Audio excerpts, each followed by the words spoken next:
भारतीय क्रिकेट के इतिहास का एक सुनहरा पन्ना खत्म हो गया। भारतीय क्रिकेट के महान फिरकी गेंदबाज बिशन सिंह बेदी का आज दिल्ली के लोधी रोड क्रिमेटोरियम में अंतिम संस्कार कर दिया गया। इस मौके पर भारतीय क्रिकेट जगत के कई नए पुराने सितारे उन्हें अंतिम श्रद्धांजलि देने पहुंचे। इनमें दिग्गज क्रिकेटर कपिल देव, मदन लाल, कीर्ति आजाद, अजय जडेजा और आशीष नेहरा, मुरली कार्तिक जैसे कई खिलाड़ी शामिल थे जो किसी न किसी तरह से बिशन सिंह बेदी से जुड़े रहे। उन्हें श्रद्धांजलि देने वालों में भारत के मशहूर कप्तान रहे टाइगर पटौदी की पत्नी और जानी मानी अभिनेत्री शर्मिला टैगोर भी पहुंची। सबने नम आंखों से भारतीय क्रिकेट के इस महान सितारे को आखिरी विदाई दी। बिशन सिंह बेदी 77 साल के थे और काफ़ी समय से बीमार चल रहे थे। फिरकी के सरदार नाम से मशहूर बिशन सिंह बेदी ने भारत के लिए 67 टेस्ट मैच खेले, जिनमें 266 विकेट उन्होंने हासिल किए। 14 बार उन्होंने एक पारी में 5 विकेट पर लिए और एक बार सभी 10 विकेट भी हासिल किए।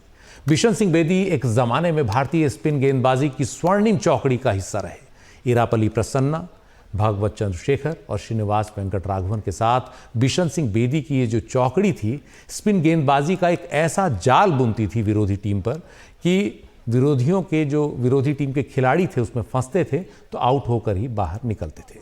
1966 से 1978 तक स्पिन गेंदबाजी का वो एक जादुई दौर था।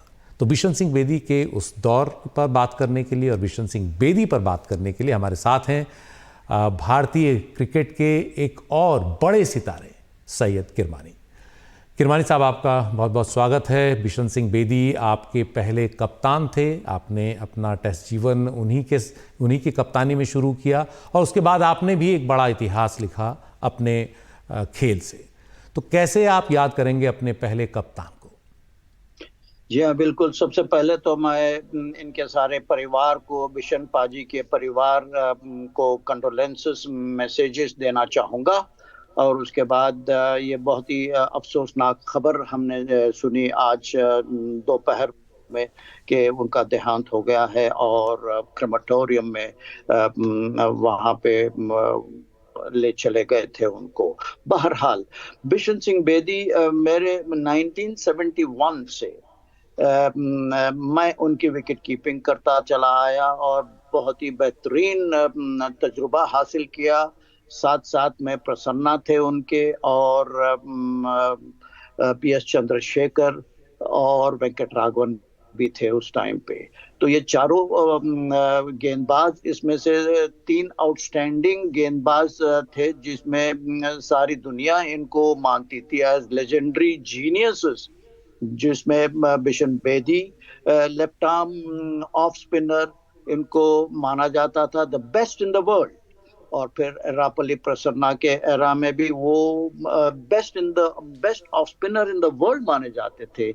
और साथ में बीएस चंद्रशेखर जो उनको जाना जाता था as the fastest spinner in the world. तो उनके कई इनके साथ जो मैं विकेट कीपिंग करना शुरू की, बल्कि कर्नाटका से as a school boy Prasanna और चंद्रशेखर की बॉलिंग में मेरे को एक्सपोजर दिया गया बाय माय मेंटर के तारापुर ऑफ बेंगलोर।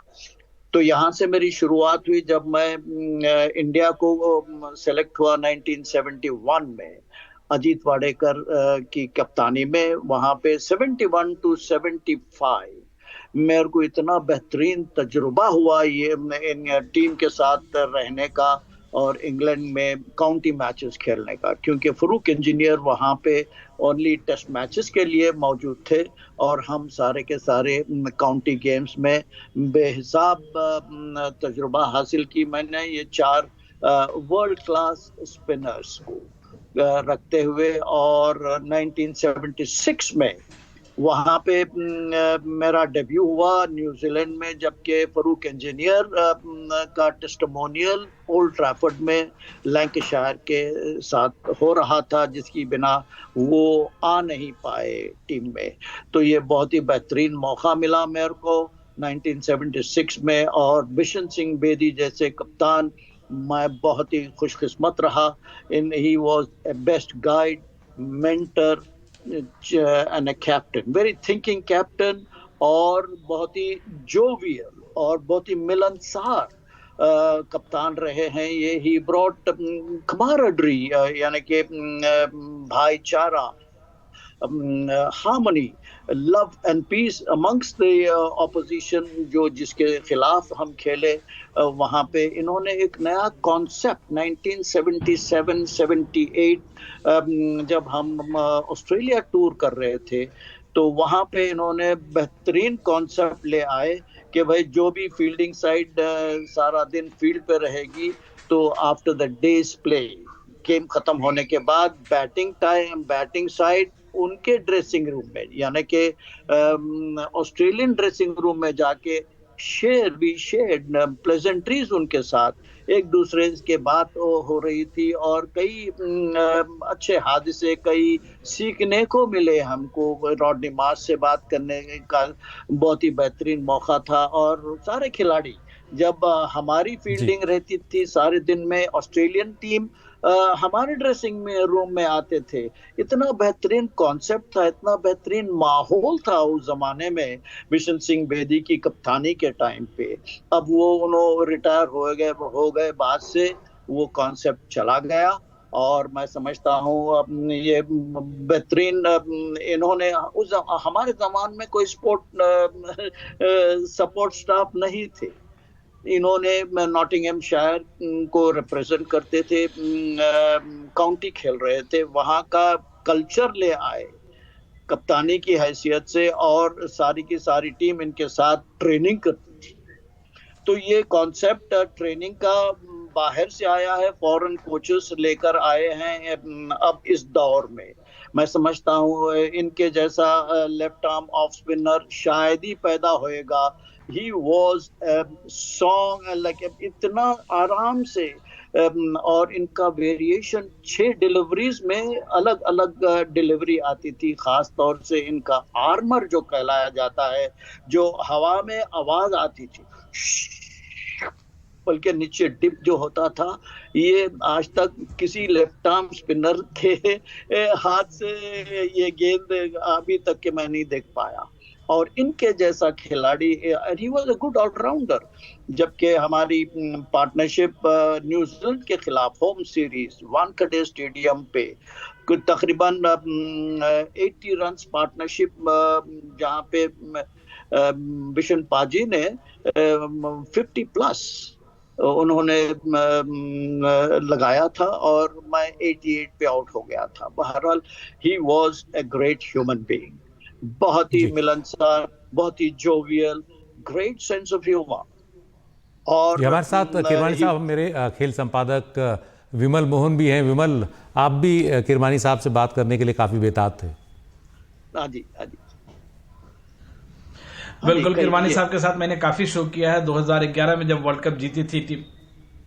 किरमानी साहब, पहले तो आपका स्वागत है एनडीटीवी इंडिया पर। और आप 2-3 बहुत अच्छे किस्से सुना रहे थे, जिसमें आपने 88 बनाया था और 36 बनाया था उन्होंने वानखेड़े पे, और उसके अगले मैच में उन्होंने 50 जो अकेली उनकी एक हाफ सेंचुरी है, वो उसके अगले मैच में कानपुर में बनाया था। आप उसमें भी आपने अच्छे रन बनाए थे। लेकिन बड़ी बात है कि आप 80 रन की पार्टनरशिप करें। मेरे ख्याल से वो शायद 105 रन की पार्टनरशिप थी आपके और बेदी के बीच में। और अगर लेफ्ट आर्म स्पिनर, जैसे आप कह रहे पोएट्री है उनकी, गेंद से करके आवाज आती थी आर्मर्ड, इसमें एक जो स्पिनर होता है उसका सबसे अच्छा फ्रेंड एक तरह से विकेट कीपर होता है। आपने कई सारे उनके कैच भी लिए, लेकिन वो जो बैटिंग की पार्टनरशिप थी, जैसे जिसका आप जिक्र कर रहे हैं, आपने 88 बनाए थे, उन्होंने 36 बनाए थे, और आपने मतलब जो 2 सेंचुरी बनाए वो तो गावस्कर की कप्तानी में बाद में बनाए, लेकिन उनकी पारी में जब आपने डेब्यू किया था 149 रन की पार्टनरशिप भी की थी न्यूजीलैंड के अगेंस्ट। जब उनके साथ आपकी बैटिंग पार्टनरशिप होती थी बेदी के साथ, या जिस तरह का सेंस ऑफ ह्यूमर था, और स्लेजिंग तो वो हम लोगों के साथ भी कर लेते थे। जैसे एक बार हाल में मिले और उन्होंने पूछा, आप लोग सब विराट कोहली से डरते हो क्या, क्रिटिसिज्म क्यों नहीं करते हो? सारे जर्नलिस्ट थे, उन्होंने पूछा, राजदीप वगैरह सब लोग थे। तो वो तो स्लेजिंग में तो उनका जवाब नहीं था। आप उनके कुछ ऐसे किस्से सुनाए बैटिंग के दौरान, विकेट कीपिंग के दौरान, स्लेजिंग के लिए ह्यूमर में, जैसा आप कह रहे हैं वो जोवियल थे। जी हाँ, देखिए ये बस वही न्यूजीलैंड के खिलाफ जो सबसे अहम पार्ट उसके बाद पार्टनरशिप जमने का इत्तेफाक ही नहीं हुआ, क्योंकि बिशन पाजी के बाद एरापल्ली प्रसन्ना आते थे, उसके बाद चंद्रशेखर। बहुत लंबी भारतीय टीम की लंबी दुम थी, जिसको कहते हैं लॉन्ग टेल। और इन्होंने जब वो हमारी पार्टनरशिप जो साझेदारी जो जम रही थी वानखेड़े स्टेडियम पे, जहाँ पे बिशन पाजी ने 50+ जो रन बनाए थे, उन्होंने मेरे से कहा कि क्रीमिया तुम सिर्फ एक जगह पे वहां पे मेरे को स्टैंड दो, मैं इनको छोड़ूंगा नहीं, मैं इनको लगाते रहूंगा। तो इस किस्म की वहां पे बीच में हमारी गुफ्तगू होती थी और बातचीत होती थी बीच में, और बहुत ही। और ये बिशन बेदी, प्रसन्ना और चंद्रशेखर मेरे ख्याल से ये जीनियसेस थे, और सारी दुनिया के बेहतरीन गेंदबाज, इनके मुकाबिल कोई, इनके बराबर कोई आया तक नहीं आज तक। With due respect to the आजकल इस दौर के स्पिनर्स के मुताबिक अगर मैं कहूं तो ये the art off spin bowling, ये दो, और वेंकट राघवन भी साथ में थे, मगर वो जरा लोअर ट्रेजेक्टरी पे ज्यादा ध्यान देते थे, जबकि प्रसन्ना उनके दौर में वर्ल्ड्स बेस्ट ऑफ स्पिनर माने जाते थे। और लेफ्ट आर्म स्पिनर बिशन पाजी was left arm best left arm spinner in the world माने जाते थे। ये तीन जीनियसेस को मैंने जो विकेट कीपिंग किया, मेरे को उनके स्टैंडर्ड पे आना लाजमी था, और they have given me these wicket keeping standards. They have learnt a great deal. They were my seniors. ये मेरे seniors थे, इनसे बहुत कुछ सीखने को मिला मेरे को। और बिशन सिंह पाजी ने कई किस्से हैं, ज्यादातर फरूक इंजीनियर प्रसन्ना को मालूम रहेंगे मेरे से, मैं तो जूनियर था, उतना खास मैं इनके जोक्स वगैरह बस सुनता रहा, और we used to enjoy his company. इतना बेहतरीन इन्होंने मिलनसारी और कमारेडरी प्लेयर्स में लेके आई, स्पोर्टिंग स्पिरिट टीम में लेकर आए इन्होंने, हर एक से, हर खिलाड़ी से खुश मिजाजी और बेहतरीन इनका लहजा था, और हर एक को अपनाना और हर एक को सिखाना। 1978-79 में जब हमारा भारत की टीम का पाकिस्तान का दौरा जब हुआ, 14 साल के बाद, उसके बीच में 2-3 वॉर भी, जंग भी हो गई थी, जिसकी बिना भारत और पाकिस्तान में सीरीज नहीं हो रही थी। 78-79 में पाकिस्तान के दौरे पे, वहां पे उस टाइम पे बिशन सिंह बेदी ने कपिल देव को भी टीम में शामिल किया, और वहां पे 79 में कपिल देव भी इनकी ही कप्तानी में डेब्यू किए पाकिस्तान में। और वहां से अब आगे बोलने की जरूरत नहीं है, जो कपिल देव जो one of the best, not the one of the best, हमारे एरा के was the best allrounder the country had ever seen. तो मैं समझता हूँ ये बहुत ही बड़ा हादसा हुआ है, सारी दुनिया को ग्लोबली ये बहुत बड़ा लॉस हुआ है क्रिकेटिंग फ्रेटर्निटी को। जी, बहुत बहुत शुक्रिया सैयद किरमानी, भारतीय क्रिकेट के एक शानदार खिलाड़ी। और विमल, आप कुछ पूछना चाह रहे हैं? जी, एक सवाल केवल और पूछना चाह रहा हूं। किरमानी साहब, करीब 3 दर्जन हमारे पास कप्तान में टेस्ट कप्तानी का अगर इंडिया की बात करें, और बेदी साहब का रिकॉर्ड 20-25 से ज्यादा अच्छा है, मतलब ज्यादा, अगर सिर्फ विनिंग परसेंटेज को हम देखते हैं तो उनका परसेंटेज रिकॉर्ड। मैं ये जानना चाह रहा हूं कि जब वो जैसे हम लोग उनकी गेंदबाजी की बात कर रहे हैं, उनके फ्लाइट की, या उनका जो बेखौफ होकर जो वो जाल बुनते थे, बतौर कप्तान भी, मतलब फॉरवर्ड शॉट लेग पे, स्लिप पॉइंट पे, first slip, second slip, third slip, और विकेट कीपर, मतलब एक जाल, वो कभी भी जब मान लीजिए कोई खिलाड़ी आउट नहीं हो रहा, बड़े से बड़ा खिलाड़ी, वो जाल बुनने से या अटैकिंग गेम करने से डरते नहीं थे। बिल्कुल बिल्कुल, वहां पे तो ये विकेट्स, जितने भी विकेट्स लिए हैं बिशन पाजी, प्रसन्ना, चंद्रशेखर, ये खरीदते थे wickets, they were buying wickets. इनकी बॉलिंग इतनी बेहतरीन होती थी, the art of spin bowling इन्हीं से सीखना है। अगर सीखना है spin bowling, art off spin bowling, ये अभी तो आजकल के स्पिनर्स पता नहीं हु दे आर फॉलोइंग। अभी उस जमाने में ये रिटायर हो चुके थे, और मैं समझता हूँ इन तीन जीनियसेस को कभी मौका नहीं मिला, जी। ना बुलाया गया इनको। वो युवा स्पिनर्स भारत के जो उभर आए उनको सिखाने का या इनसे सीखने का। मैं जी। समझता हूँ बहुत बड़ी किस्मत थी मेरी। आई वॉज वेरी फॉर्चुनेट कि भाई ये तीन जीनियसेस को जो मैंने विकेट कीपिंग किया, जिसकी बदौलत मेरे को 1983 में the world's best wicket keeper का अवार्ड मिला है by none other than Godfrey ji. Evans of England, जो सारी दुनिया में बेहतरीन विकेट कीपर माने जाते थे, all time great wicket keeper उनको माना जाता था। उन्हीं के हाथ मेरे को एक सिल्वर ग्लव और सिल्वर बॉल मिला ड्रेसिंग रूम में, जहाँ पे जी। फरूक इंजीनियर साहब भी मौजूद थे। और ये बहुत बड़ा मेरे को huge honour, personal honour away from winning the world cup.